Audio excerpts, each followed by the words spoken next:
Hello friends, स्वागत है एक बार फिर से आपका V star education YouTube channel पे। एंड यूकैरियोटिक ट्रांसक्रिप्शन का ये लेक्चर नंबर 3 है। इससे पहले 2 लेक्चर हम कर चुके हैं ऑलरेडी, ठीक है ना। 2 लेक्चर कर चुके हैं जिसमें हमने बात की थी कि आपके कितने प्रकार के आरएनए होते हैं, उनका फंक्शन क्या होता है। फिर हमने बात की थी कि आपके यूकैरियोटिक ट्रांसक्रिप्शन के लिए क्या क्या फंडामेंटल रूल्स होते हैं। फिर हमने आरएनए पॉलीमरेज के टाइप की बात की थी एंड हमने देखा था कि किस प्रकार से वो अल्फा एमिनिटीन से सेंसिटिव है एंड कौन से प्रकार का आरएनए पॉलीमरेज आपका जो है वो आपके आरएनए को ट्रांसक्राइब कर रहा है, ठीक है ना। तो ये बात आपको मैंने याद कर रखने के लिए बोली थी। फिर इसके बाद हमने बात की थी कि आरएनए पॉलीमरेज में कौन सा प्रमोटर आपका बाईपार्टाइल है, कौन सा आपका यूनिपार्टाइल है, किसमें कौन सा कंसेंसस सीक्वेंस होता है, आपको डिटेल में पता होना चाहिए। फिर हमने इसके बाद बात की थी कि आपका आरएनए पॉलीमरेज सेकेंड की क्या क्या प्रॉपर्टी होती है, किस प्रकार से उसके सब यूनिट पाए जाते हैं, कौन सा सब यूनिट आपका वो होमोलॉगी होता है बैक्टीरियल के, कौन सा आपका कैटालिटिक प्रॉपर्टी शो करता है, कौन सा आपका असेंबली शो करता है एंड कौन सा आपका स्टेबलाइज शो करता है। ये सारी चीज़ें हम देख चुके हैं इससे पिछले लेक्चर में। फिर हमने बात की थी कि जो आपका RPB1 होता है वो उसकी एक आपकी टैल पाई जाती है जिसको हम CTD बोल देते हैं, कार्बोक्सिल टर्मिनल डोमेन, ठीक है ना, जिसमें आपके हेप्टापेप्टाइड की एक रिपीटेड यूनिट पाई जाती है जिसका नंबर अलग अलग एनिमल्स में, अलग अलग ऑर्गेनिज्म में अलग अलग होता है।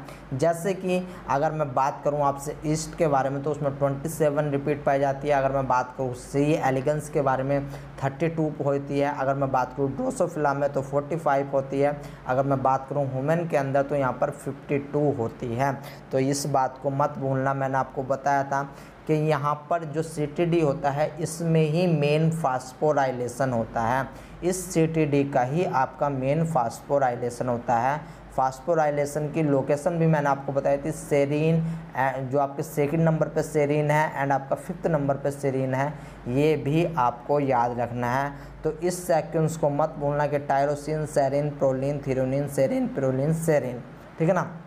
फास्फोराइलेशन वाली साइड कौन कौन सी, सेकंड नंबर का सेरीन एंड आपका 5th नंबर का सेरीन होता है, ठीक है ना। हम देखेंगे कि कौन से सेरीन को कौन सा फैक्टर आपका फास्फोराइलेटेड करता है, वो हम देखने की कोशिश करेंगे।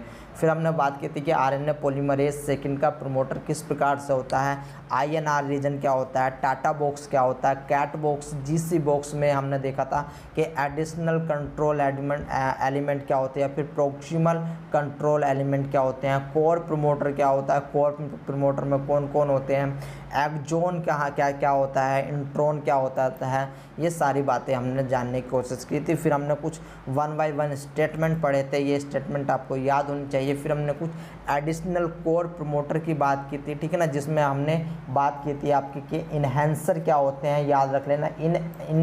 ये जो इन्हेंसर होते हैं इनकी लोकेशन आपसे पूछी जाती है। तो ये अप स्ट्रीम भी पाए जाते हैं, डाउन स्ट्रीम भी पाए जाते हैं, फॉर द प्रमोटर से दूर भी पाए जाते हैं। तो इन्हांसर की आपको जो है लोकेशन पता होनी चाहिए। बाकी जैसे कि देखो इसका नाम बता रहा है up stream activator sequence promoter proximal elements, यानी कि ये दोनों के दोनों आपके अप स्ट्रीम साइड में पाए जाएंगे, चाहे आपका प्रमोटर प्रोक्सिमल एलिमेंट हो या फिर आपका अप स्ट्रीम एक्टिवेटर सीक्वेंस हो, ये दोनों आपके अप स्ट्रीम साइड में पाए जाते हैं। जबकि जो इन्हेंसर होते हैं, इन्हेंसर में जैसे कि साइलेंसर बाउंड्री एलिमेंट हो गया या फिर इंसुलेटर हो गया, ये आपके far off the promoter and upstream of the promoter and downstream of the promoter पाए जाते हैं। एक्चुअल में ये या तो किसी भी ट्रांसक्रिप्शन का एक्टिवेशन कर सकते हैं या फिर उस ट्रांसक्रिप्शन को ये वहाँ पर टर्मिनेट कर सकते हैं, रोक सकते हैं, रिप्रेसर की तरह काम कर सकते हैं, ठीक है ना।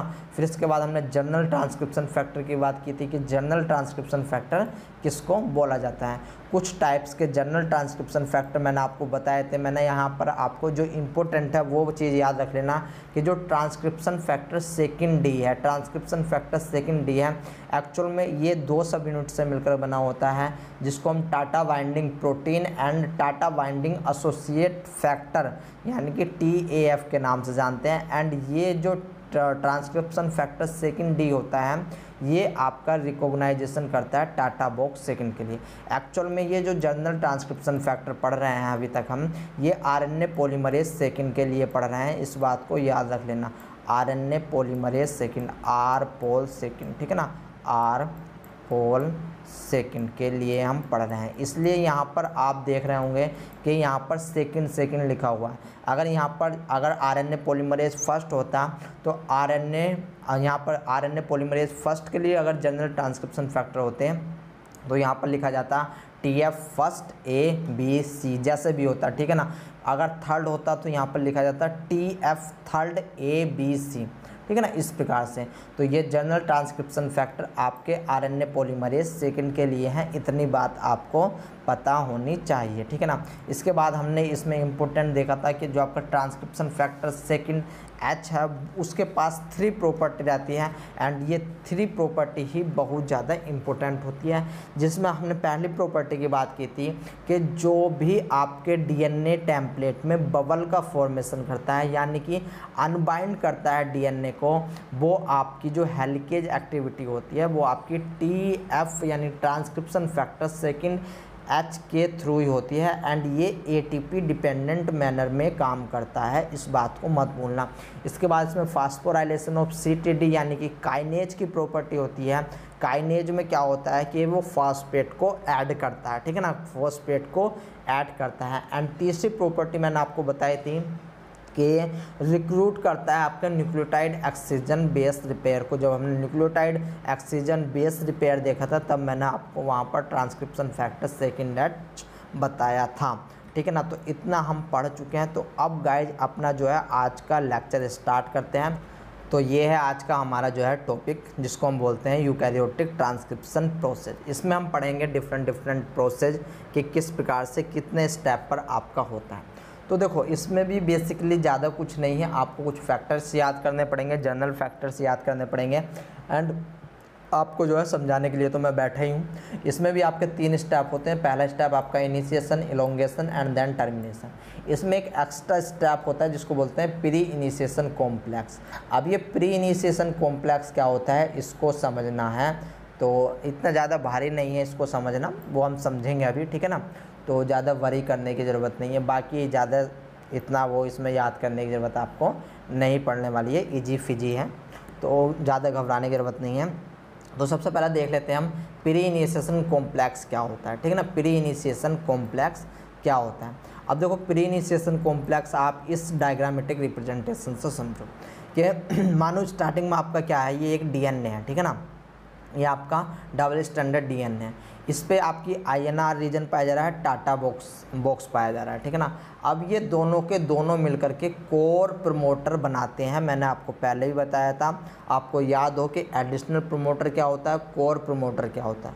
तो आपके INR प्लस टाटा बॉक्स जो होते हैं ये दोनों आपके कोर प्रमोटर बनाते हैं।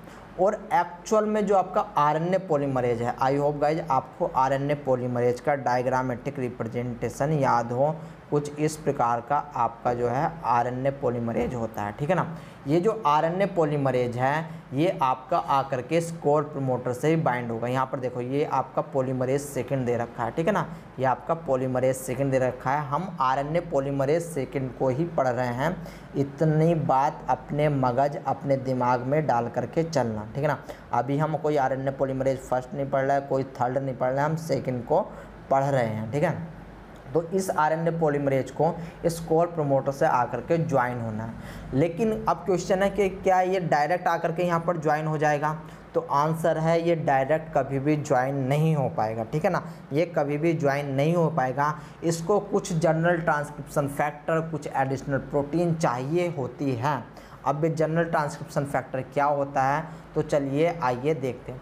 तो सबसे पहले क्या होगा, सबसे पहले फर्स्ट स्टेप में आपका जो ट्रांसक्रिप्शन फैक्टर सेकंड D हमने देखा था, सेकंड D अगर आपको याद आ रहा हो, सेकंड D याद आ रहा हो, तो सबसे पहले ये जो ट्रांसक्रिप्शन फैक्टर है जिसमें कौन कौन से आपके क्या क्या होते हैं, कौन कौन से सब यूनिट होती हैं, जिसमें आपकी TBP यानी कि Tata binding protein and Tata binding protein associate factor TAF present होता है। ये आकर के TF सेकंड D सबसे पहले फर्स्ट स्टेप में आपका आकर के टाटा बॉक्स से ज्वाइन होगा, ठीक है ना, ये फर्स्ट स्टेप है। ये अब ज्वाइन हो गया टाटा बॉक्स से। अब ये जब ज्वाइन हो जाता है फर्स्ट स्टेप में, तो अब ये जो है TATA box plus transcription factor second D का जो आपका इसका रिलेशन है, इसको मजबूत करने के लिए ट्रांसक्रिप्शन फैक्टर सेकंड ए आता है, ठीक है ना। ट्रांसक्रिप्शन फैक्टर सेकंड ए आता है। एक्चुअल में ट्रांसक्रिप्शन फैक्टर सेकंड ए के दो काम होते हैं। ट्रांसक्रिप्शन फैक्टर सेकंड ए के दो काम होते हैं। एक तो ये टाटा बॉक्स एंड आपका जो ट्रांसक्रिप्शन फैक्टर सेकंड डी है, इनके रिलेशन को मजबूत बनाता है। एंड दूसरा ये एक साइट प्रोवाइड कराता है ट्रांसक्रिप्शन फैक्टर सेकंड बी को जुड़ने के लिए, ठीक है ना। ट्रांसक्रिप्शन फैक्टर सेकंड बी को जुड़ने के लिए तो स्टार्टिंग में क्या हुआ कि आपके टाटा बाइंडिंग प्रोटीन आई, या फिर इसको हम टाटा बॉक्स भी बोल सकते हो, या फिर ट्रांसक्रिप्शन फैक्टर सेकंड डी भी बोल सकते हो, ठीक है ना। तो ये था आपका फर्स्ट स्टेप, ठीक है ना। अब सेकंड स्टेप में जब इसने ट्रांसक्रिप्शन फैक्टर सेकंड ए ने एक साइट प्रोवाइड करवाई इसी लोकेशन पे, याद रखो इसी लोकेशन पे आपकी एक साइट प्रोवाइड करवाएगा ये टाटा फैक्टर सेकंड ए इस टाटा फैक्टर सेकंड बी को, ठीक है ना। अब टाटा फैक्टर सेकंड बी भी इससे आकर के अटैच हो जाएगा। एंड इससे ये अटैच होने के बाद इसके जो रिलेशन है, इसका जो रिलेशन है इसको और ज़्यादा मजबूत कर देगा, ठीक है ना। इसको और ज़्यादा मजबूत कर देगा। एंड फिर ये transcription factor second B very important, ये आपका जो है फिर रिलेशन करवाता है, यानी कि ये एक साइट प्रोवाइड कराता है जहाँ पर आपका polymerase second and transcription factor F आकर के जुड़ता है। एक बात याद रख लेना कि ये जो आरएनए पॉलीमरेज है, ये जो आरएनए पॉलीमरेज है, इससे अटैच होता है ट्रांसक्रिप्शन फैक्टर सेकंड एफ, इससे ही आकर के आपका पहले से ही अटैच होकर के बैठा है। अब जैसे ही इसने देखा कि ट्रांसक्रिप्शन फैक्टर सेकंड बी ने एक साइट प्रोवाइड करा दी है, एक लोकेशन प्रोवाइड करा दी है, एक सिग्नल भेजा है, तो वैसे ही अब ये आकर के जो है जुड़ने वाला है कहाँ पर, इस प्रोमोटर रीजन पे, यहाँ पर आकर के ये जुड़ जाएगा, ठीक है ना, जो आपका आरएनए पॉलीमरेज है।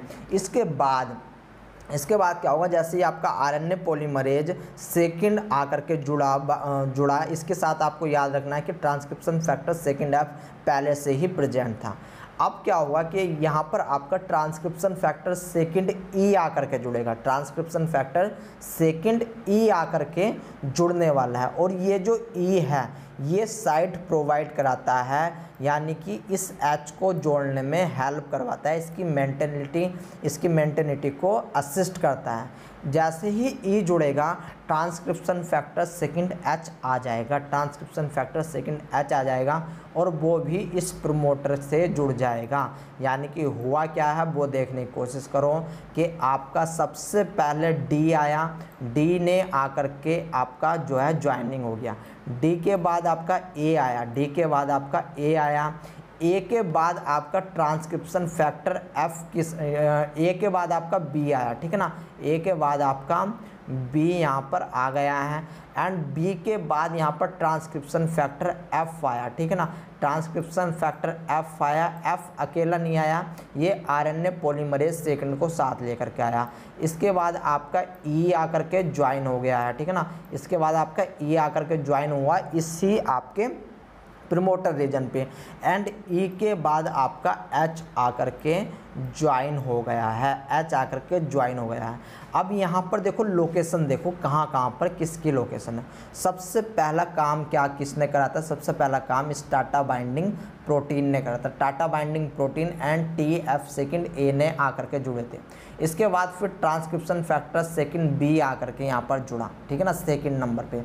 इसके बाद यहाँ पर क्या हुआ, फिर इसके बाद आरएनए पॉलीमरेज आकर के जुड़ा, जिससे ट्रांसक्रिप्शन फैक्टर सेकंड एफ आपका पहले से ही प्रेजेंट था, ठीक है ना। इसके बाद आपका ट्रांसक्रिप्शन फैक्टर सेकंड ई आकर के जुड़ा, ये भी आपका आरएनए से आकर के जुड़ रहा है, ठीक है ना, आरएनए पॉलीमरेज सेकंड से आकर। फिर इसके बाद ट्रांसक्रिप्शन फैक्टर सेकंड एच आकर के जुड़ रहा है, ये आपका आरएनए पॉलीमरेज से आकर के जुड़ रहे हैं। देखो अब क्वेश्चन उठता है कि ये ई एंड एच पहले ज्वाइन क्यों नहीं हुए, ठीक है ना, ये ई एंड एच पहले ज्वाइन क्यों नहीं हुए इस ऐप से। तो आंसर सीधा सीधा सा भाई साहब, ये ई एंड एच जो है, ये ई एंड एच जो है ये आपके पॉलीमरेज से आकर के बाइंड करते हैं, ना कि प्रमोटर रीजन से आकर के बाइंड करते हैं, ठीक है ना। या अब ये आपको क्या है, ये सीक्वेंस याद रखना। सबसे पहले डी आकर के जुड़ा, फिर ए, फिर बी, एफ, ई, एच। इनके मैं आपको फंक्शन बता चुका हूँ कि किसका फंक्शन क्या होता है इससे पिछले वाली क्लास में, ठीक है ना। और इसी को जब ये सारे के सारे फैक्टर आकर के जुड़ जाते हैं तो इसी को हम प्री इनिशिएशन कॉम्प्लेक्स बोल देते हैं। यही आपका प्री इनिशिएशन कॉम्प्लेक्स बनाता है, ठीक है ना। यही आपका प्री इनिशिएशन कॉम्प्लेक्स बनाता है। इसको याद रख सकते हो, the A B file E H, ठीक है ना। इसका कोई निमोनिक्स आपको बना लेना है, ठीक है ना। इसका कोई सा निमोनिक्स आपको बना लेना है। द अमिताभ बच्चन फंटेस्टिक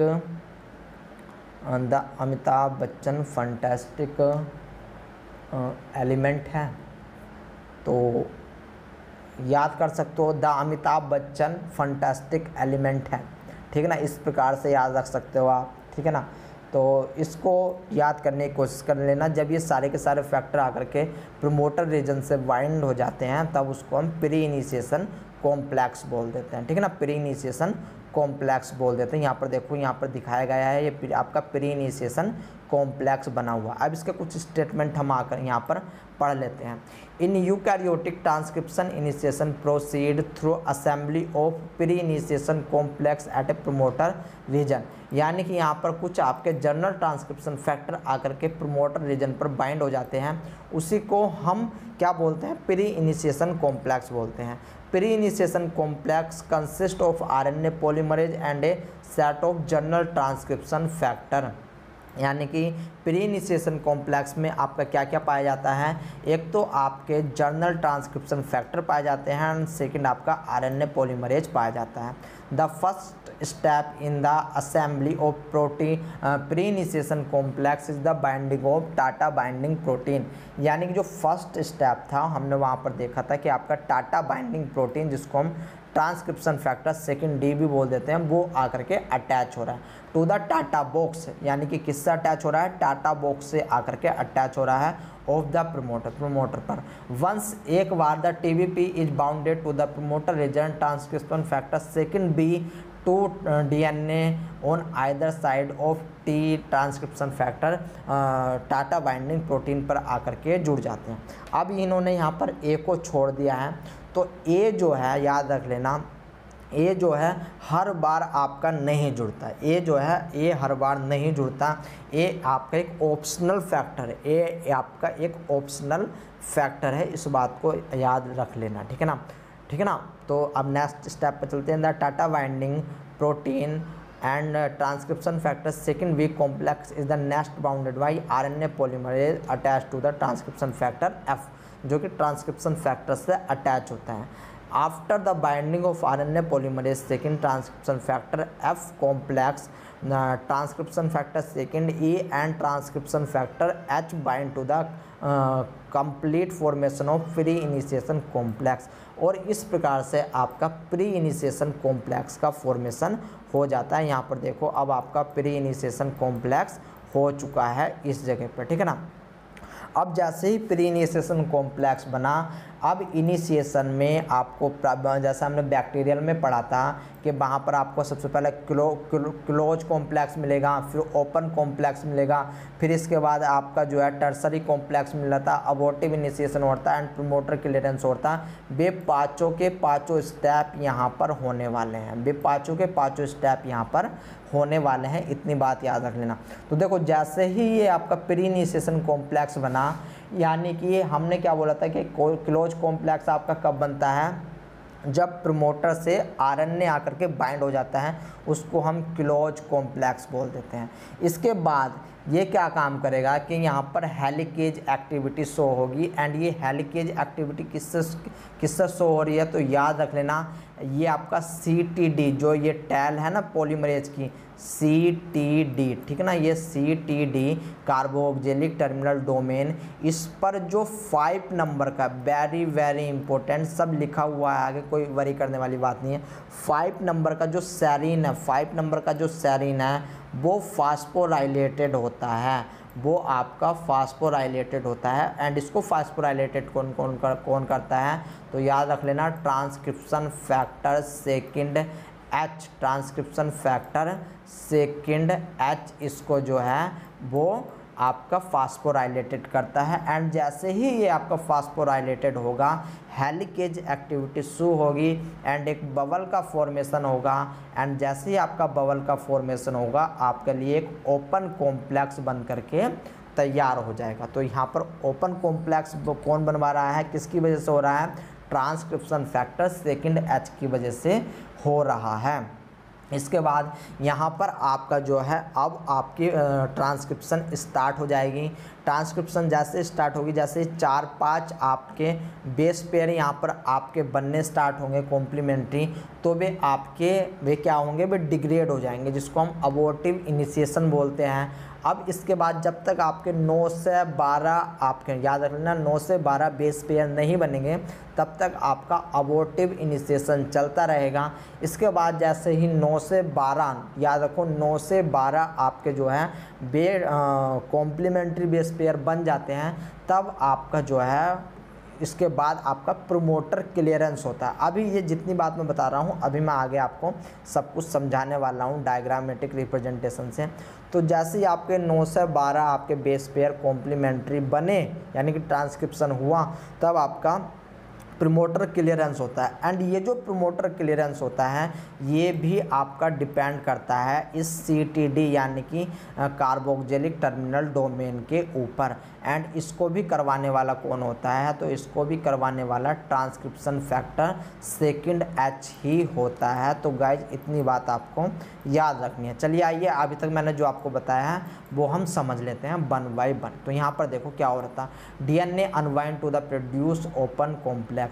तो यहाँ पर देखो, यहाँ पर आप एक चीज़ देखने की कोशिश करो, ये आपका ट्रांसक्रिप्शन फैक्टर, एक सेकेंड रुको, ये आपका ट्रांसक्रिप्शन फैक्टर सेकंड H है, ठीक है ना, ट्रांसक्रिप्शन फैक्टर सेकंड H है। ये यहाँ पर CTD डोमेन है, ये आपका, इसको मैं यहाँ पर लिख देता हूँ, ये आपका है CTD, ये आपका CTD डोमेन है। एंड यहाँ पर आपकी फॉस्फेट यहाँ पर जो है वो अलग अलग मैंने बताया था आपको हेप्टापेप्टाइड सीक्वेंस होता है। तो ये क्या काम करेगा, ये जो सेकंड नंबर का ये ट्रांसक्रिप्शन फैक्टर H जो होता है, सॉरी ये क्या काम करेगा, ये 5th नंबर का, ये जो 5th नंबर का सेरीन है, इस 5th नंबर के सेरीन को आकर के फास्फोराइलेटेड करेगा। जैसे ही फास्फोराइलेटेड करेगा इस CTD पे, तो यहाँ पर क्या होगा, हेलिकेज एक्टिविटी शो होगी, यानी कि अब जो हाइड्रोजन बॉन्ड है वे ब्रेक डाउन होने स्टार्ट हो जाएंगे। और इस प्रकार से आपका ओपन कॉम्प्लेक्स का फॉर्मेशन यहाँ पर होने वाला है, ठीक है ना, ओपन कॉम्प्लेक्स का फॉर्मेशन होने वाला है। अब चलिए आइए आगे बढ़ते हैं। एंड यहाँ पर लिखा हुआ आपका प्रोमोटर क्लियरेंस, किस प्रकार से प्रोमोटर क्लियरेंस होने वाला है, जो मैंने अभी तक आपको पीछे समझाया सेम वही है कि next step is phosphorylation of serine 5 residue of CTD of RNA polymerase second, यानी कि RNA पॉलीमरेज सेकेंड का जो CTD होता है उसके सेरीन 5 पर आपका फास्फोराइलेशन होगा by the help of transcription factor second H, जो कि phosphorylated of CTD associate with the initiation of transcription and uncoupling मतलब आपका जो है ओपन कॉम्प्लेक्स का फॉर्मेशन करेगा। Uncoupling RNA polymerase second from most of the general transcription factor, allowing the enzymes to escape the promoter। जैसे ही आपका जो है CTD के सेरीन 5 पर आपका जो है वो फास्फोराइलेशन होता है, वैसे ही हेलिकेज का एक सबसे पहला process helicase and second process आपका प्रोमोटर रीजन को स्केप करना, प्रोमोटर रीजन को स्केप करता हुआ जो आरएनए पॉलीमराइज है फिर वो आगे बढ़ जाएगा। This process is called promoter clearance occur when RNA polymerase synthesize an RNA transcript about 9 to 12 nucleotide and required phosphorylation of CTD at serine 5 residue of RNA polymerase second at multiple sites.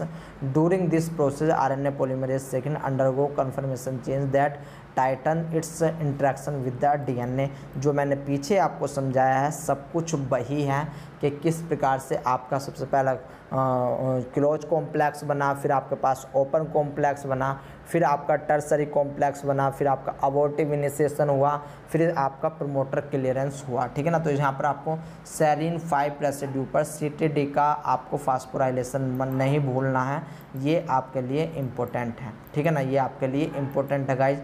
तो ये था आपका initiation. अब बात करते हैं elongation की। तो इलोंगेशन में ज़्यादा कुछ नहीं है, जैसे ही आरएनए पॉलीमरेज प्रोमोटर क्लियरेंस करता है तो वो आगे बढ़ना स्टार्ट कर देता है, आगे बढ़ना स्टार्ट कर देता है। अब आगे तो बढ़ रहा है लेकिन उसको कुछ आपके जो है जनरल ट्रांसक्रिप्शन फैक्टर या फिर जिसको हम इलोंगेशन फैक्टर बोल देते हैं उसकी ज़रूरत पड़ती है। ठीक है ना, उसकी ज़रूरत पड़ती है। जैसे कि बैक्टीरियल में हमने नस प्रोटीन देखा था, नस ए प्रोटीन देखी थी, वैसे ही इलोंगेशन फैक्टर ट्रांसक्रिप्शन में भी ज़रूरत होते हैं। यानी कि once RNA polymerase has cleared promoter region it shift into elongation phase of transcription. यानी कि जैसे ही आपका प्रोमोटर क्लियरेंस होता है वैसे ही ये शिफ्ट हो जाता है इलोंगेशन फेज में। इसमें क्या होता है, at this stage most of the general transcription factor left behind at the promoter and elongation factor and mRNA processing factor join moving the RNA polymerase second। जैसे ही इलोंगेशन होगा तो जितने भी जनरल ट्रांसक्रिप्शन फैक्टर अटैच हुए थे, चाहे A हो, B हो, H हो, E हो, ठीक है ना, वे सारे के सारे हट जाते हैं एक्सेप्ट ट्रांसक्रिप्शन फैक्टर। याद रखो ट्रांसक्रिप्शन फैक्टर सेकंड F यहाँ पर नहीं हटता। ठीक है ना, क्यों? क्योंकि ये ऑलरेडी आरएनए से अटैच था। इसके अलावा सारे के सारे जनरल ट्रांसक्रिप्शन फैक्टर हट जाते हैं एंड आपके जो इलोंगेशन फैक्टर होते हैं वे आपके आकर के अटैच हो जाते हैं, वे आकर के आपके अटैच हो जाते हैं आरएनए पॉलीमरेज सेकेंड से। In this phase RNA polymerase move through the coding region, और कोड जो आपका जीन है, जो आपका जीन रीजन है वहाँ पर आपके जो है उस दिशा में मूव करना स्टार्ट कर देता है of the gene and transcribe RNA in the processing manner such that addition of nucleotide one after one at growing 3' end of the RNA polymerase and 3' पर आपके जो है न्यू न्यूक्लियोटाइड बेस आकर के अटैच होते रहते हैं जो कि कॉम्प्लीमेंट्री होते हैं टेम्पलेट के, जो कि किसके कॉम्प्लीमेंट्री होते हैं, आपके टेम्पलेट के कॉम्प्लीमेंट्री होते हैं। तो आपको इतनी बात पता होनी चाहिए। तो चलिए आइए अब नेक्स्ट पे बढ़ते हैं। ये आपके कुछ ट्रांसक्रिप्शन यूकैरियोटिक ट्रांसक्रिप्शन फैक्टर है जो कि आपको याद होने चाहिए। यहाँ पर और कुछ याद करो ना करो, यहाँ पर आपको 2 फैक्टर याद होने चाहिए। ठीक है ना, पहला आपका positive transcription elongation factor B, इसकी फुल फॉर्म क्या है, positive transcription elongation factor B. ये फास्फोराइलेटेड करता है serine 2 of CTD of RNA polymerase second. अब देखो हमने पीछे क्या पढ़ा था कि यहाँ पर आपका प्रोमोटर क्लियरेंस के लिए जो CTD है, ये वाला जो आपका CTD रीजन है, इस CTD रीजन के सेरीन 5 पर आपका फास्फोराइलेशन जरूरी है। तो जैसे ही सेरीन फास्फोराइल, ये जो आपका ये कौन कर रहा था, ट्रांसक्रिप्शन फैक्टर सेकंड H कर रहा था। तो जैसे ही प्रोमोटर क्लियरेंस करेगा तो ये H तो अब हट गया है एंड जो सेरीन 5 फॉस्फेट था उसका फास्फोराइलेशन है, लेकिन अब इसको आगे बढ़ने के लिए, इलोंगेशन करने के लिए अब किस चीज़ की जरूरत पड़ेगी, तो अब इसको CTD पर ही सेरीन 2, याद रखो सेरीन 2 की जरूरत पड़ेगी, यानी सेरीन 2 पर फास्फोराइलेशन होगा। एंड ये आपका कौन प्रोवाइड कराएगा, तो ये अब आरएनए पॉलीमरेज पर ही आपके एक आपका इलोंगेशन फैक्टर होता है जिसको हम बोलते हैं positive transcription elongation factor B. ठीक है ना, इसको बोला जाता है। तो ये आपका जो है फास्फोराइलेटेड कराता है सेरीन 2 पर, जिससे क्या होता है, जिससे आपका जो है जो आरएनए पॉलीमरेज है वो आगे बढ़ना स्टार्ट कर देता है। तो ये आपके लिए इम्पोर्टेंट है, ये पूछ लिया जाता है। इसके बाद हम बात करते हैं ELL की, ये bind to elongation RNA polymerase and suppress transition pausing, यानी कि जो आरएनए को पोजिंग से बचाता है कि आरएनए जब चल रहा होता है तो आरएनए बीच में कहीं रुक ना जाए, उससे बचाता है। And transcription factor second H भी आपको जो है वो पोजिंग से बचाता है। एंड इसको हम प्रूफ रीडिंग फैक्टर के नाम से भी जानते हैं, याद रख लेना। ट्रांसक्रिप्शन फैक्टर सेकंड S को प्रूफ रीडिंग फैक्टर के नाम से भी जाना जाता है। तो लाइट भाग चुकी है, कोई बात नहीं। तो हम यहाँ से स्टार्ट करते हैं ट्रांसक्रिप्शन फैक्टर सेकंड S से। इसको आप प्रूफ रीडिंग फैक्टर भी बोल सकते हो या फिर एडिटिंग फैक्टर के नाम से भी जाना जाता है।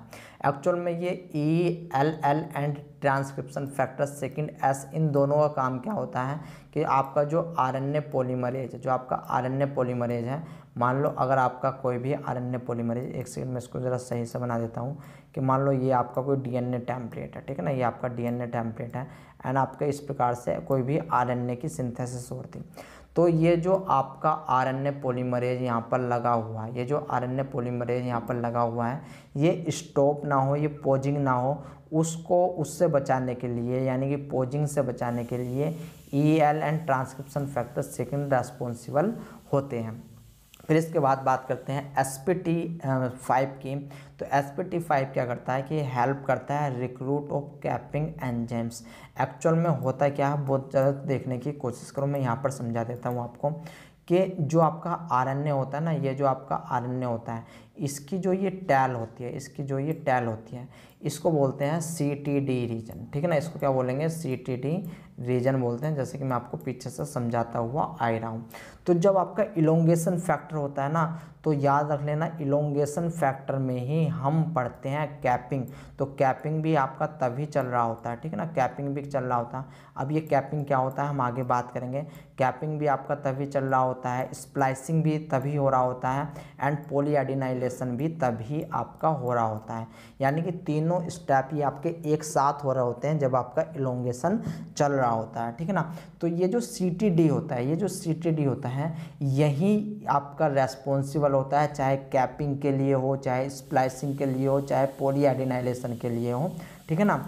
यही CTD रीजन आपका रेस्पॉन्सिबल होता है। तो एक फैक्टर होता है, एक इलोंगेशन फैक्टर, जिसको बोलते हैं spt5।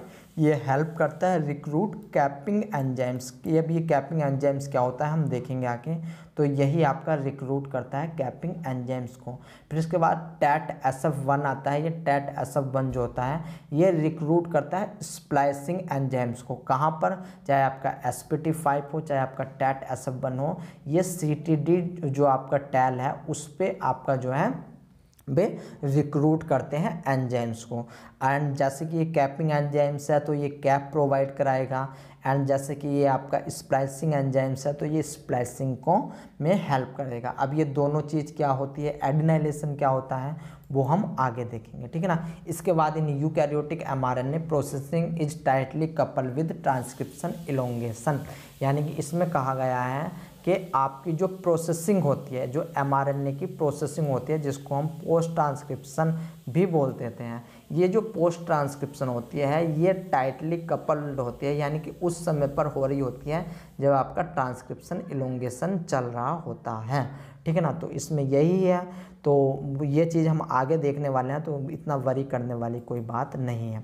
अब यहाँ पर देखो दिखाया गया है, जो पीछे यहाँ पर ये स्टेटमेंट लिखे हुए हैं इसको यहाँ पर समझाया गया है कि जब आपका इलोंगेशन हो रहा होता है, जब आपका इलोंगेशन हो रहा होता है तो यहाँ पर जो आपका CTD डोमेन, ये जो आपका CTD डोमेन है, यहीं पर आपका कैपिंग एंजाइम्स आकर के पहली बार रिक्रूट होगा।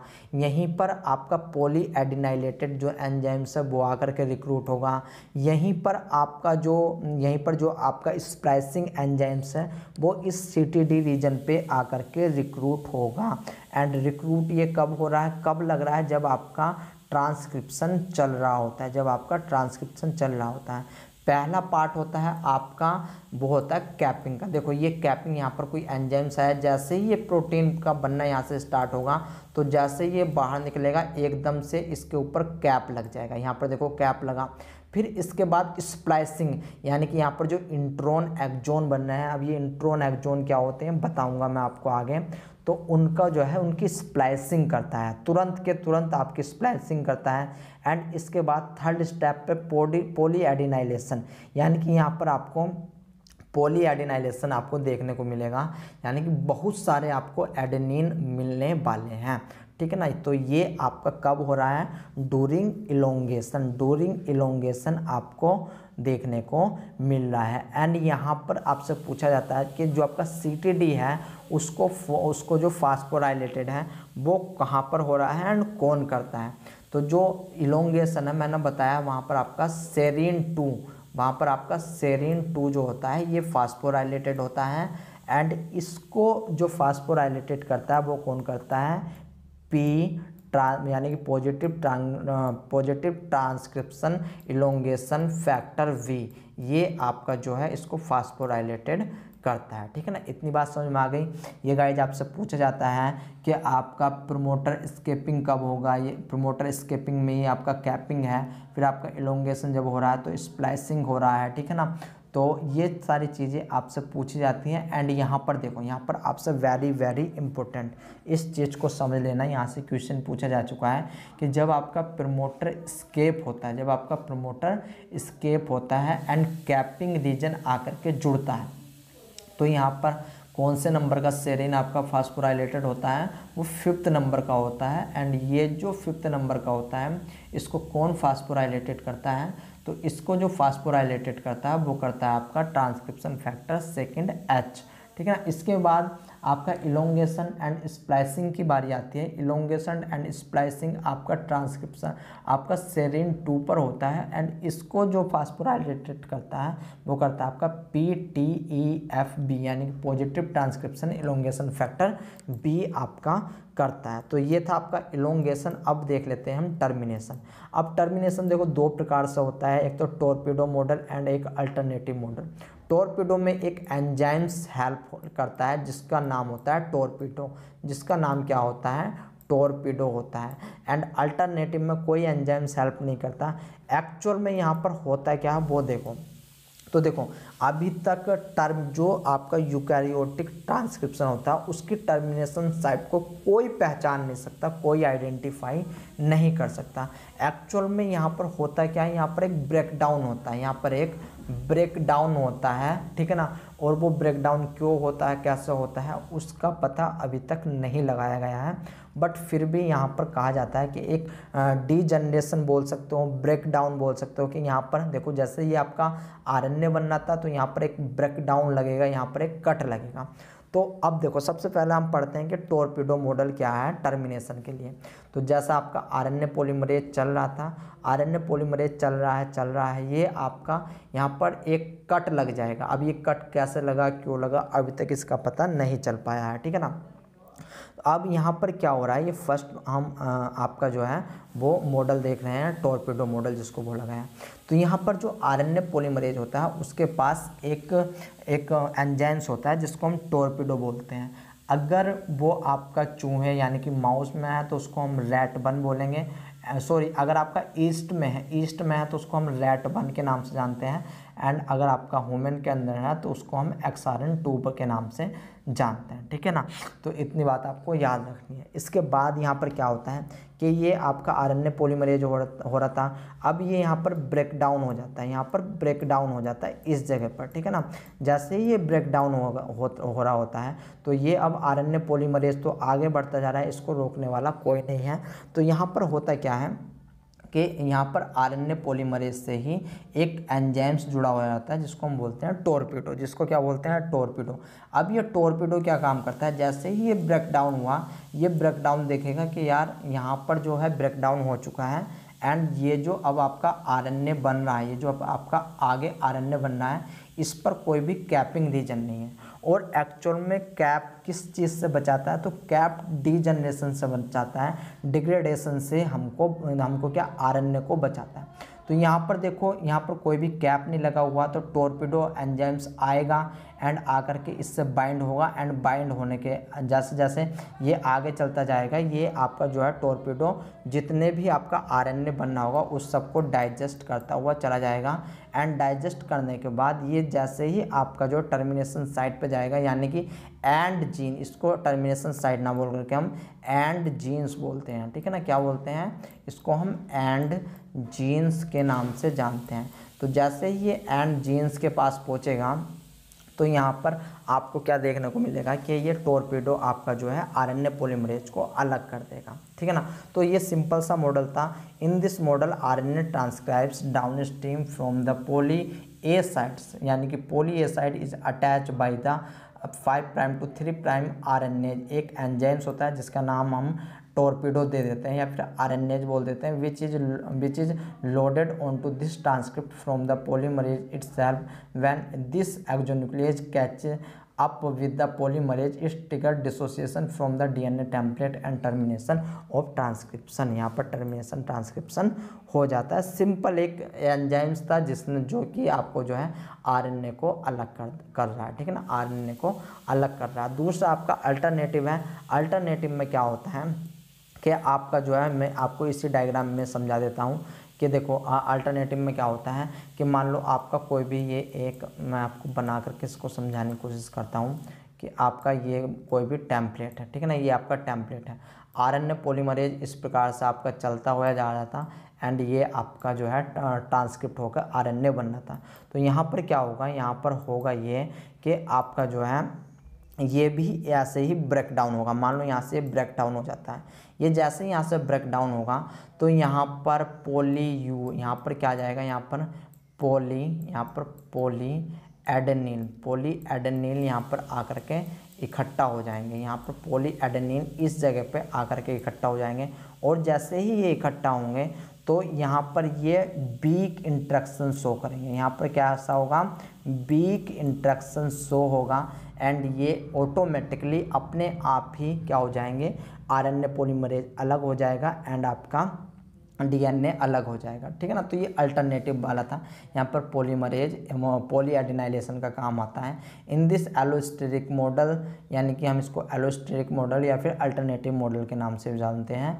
इन this allosteric model the polymerase highly processive within the genes and then once the polymerase signal is pass, जैसे ही पॉलीमरेज ए आएगा यानी पॉलीएडिनाइलेशन ए आएगा, ये क्या होगा, ये लेस प्रोसेसिव हो जाएगा। दिस अल्टरनेशन प्रोसेसिव का मतलब क्या होता है मैं आपको बता चुका हूँ guys. This alternation we due to modification और a conformation change and finally dissociation RNA polymerase and RNA. अब यहाँ पर देखो जैसे यहाँ पर प्रोसेसिविटी लो हुई, प्रोसेसिविटी मतलब जो भी आपके कॉम्प्लीमेंट्री न्यूक्लियोटाइड आकर के अटैच होते हैं, कॉम्प्लीमेंट्री न्यूक्लियोटाइड के अटैच होने को ही हम प्रोसेसिविटी बोल देते हैं, ठीक है ना। जो भी प्रोसेसिविटी थी, जैसे ही पॉली ए आया तो यहाँ पर क्या होगा, वीक इंटरेक्शन होगा और ये डिसोसिएशन हो जाएगा। तो इस प्रकार से आपका यूकैरियोटिक आपका क्या हो रहा है, यूकैरियोटिक टर्मिनेशन हो रहा है। तो यहाँ पर आपका जो है वो यूकैरियोटिक ट्रांसक्रिप्शन समाप्त हो गया है। अब कुछ एजेंट होते हैं जो कि ट्रांसक्रिप्शन फैक्टर को इनहिबिट करते हैं, तो देख लेते हैं वे ट्रांसक्रिप्शन फैक्टर कहाँ पर इनहिबिट करते हैं। सबसे पहला रिफामाइसिन प्रोकैरियोटिक सेल में इनहिबिट करता है बीटा सब यूनिट को, ठीक है ना। किसको इनहिबिट करेगा, बीटा सब यूनिट को इनहिबिट करेगा। इसके बाद फिर एक्टिनोमाइसिन डी या फिर एक्रिडाइन, इसको हम इंटरकैलेटिंग एजेंट के नाम से भी जानते हैं, ठीक है ना। एंड ये प्रोकैरियोटिक एंड यूकैरियोटिक दोनों में ही आपके इनहिबिशन का रोल करते हैं, ठीक है ना। यानी कि ये क्या काम करते हैं, ये जैसे कि आपका आरएनए पॉलीमरेज है, ये आपका आरएनए पॉलीमरेज है, यहाँ पर जी एंड सी यहाँ पर आपका जो है वो आपका कॉम्प्लीमेंट्री जुड़े हुए हैं। तो इनके बीच में आकर एज एक इंटरकलेक्टिंग एजेंट की तरह काम करते हैं, वो भी माइनर ग्रुप पे, याद रख लेना माइनर ग्रुप पे, यानी कि inserted between G and C base pair in double standard DNA and prevent RNA polymerase movement.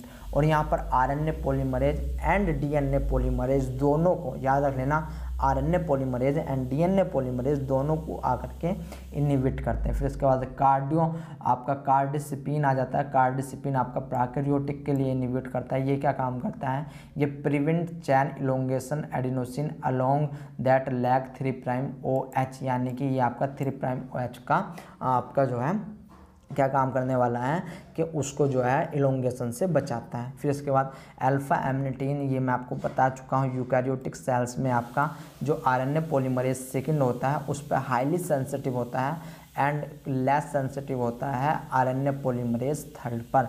तो ये चीज़ आपको पता होनी चाहिए। तो इसी के साथ दोस्तों ये जो है मैं लेक्चर यहीं पर समाप्त करता हूँ। आपका जो है थैंक यू है, आपने इतना जो है लाइट भागने के बाद भी बिना मेरे चेहरे के वो समझने की कोशिश करी। देखो यही छोटी छोटी चीज़ें होती हैं जो यही तो आपको आगे लेके जाती है। जो मतलब लाइट भागी, वो छोड़ के वीडियो चला गया या फिर उसने वीडियो देखनी बंद कर दी, तो वही तो आपका लैक मतलब एफर्ट कम हो जाता है। अगर आपको वाकई में CSIR क्वालिफाई करना है तो आपको पूरी वीडियो पूरे लेक्चर देखने पड़ेंगे, चाहे मेरा चेहरा चमके या फिर ना चमके। तो मिलते हैं दोस्तों अब यूकैरियोटिक ट्रांसक्रिप्शन के क्वेश्चन एंड आंसर पर। एक क्वेश्चन यहाँ से देने वाला हूँ मैं, इम्पोर्टेंट रहेगा, मैं अभी आपको बता देता हूँ क्वेश्चन मैं कहाँ से देने वाला हूँ। एक क्वेश्चन मैं यहाँ से देने वाला हूँ, 2 क्वेश्चन आपको मिलने वाले हैं, ठीक है ना।